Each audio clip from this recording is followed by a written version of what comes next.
Hello, good day everyone.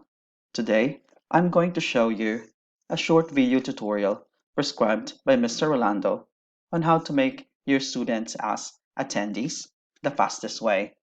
This is to avoid students from kicking others in the meeting room and muting everybody.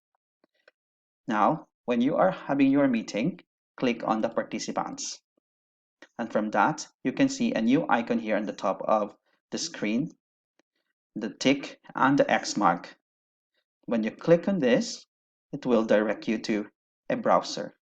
From the browser, you have here all the choices and look for who can present.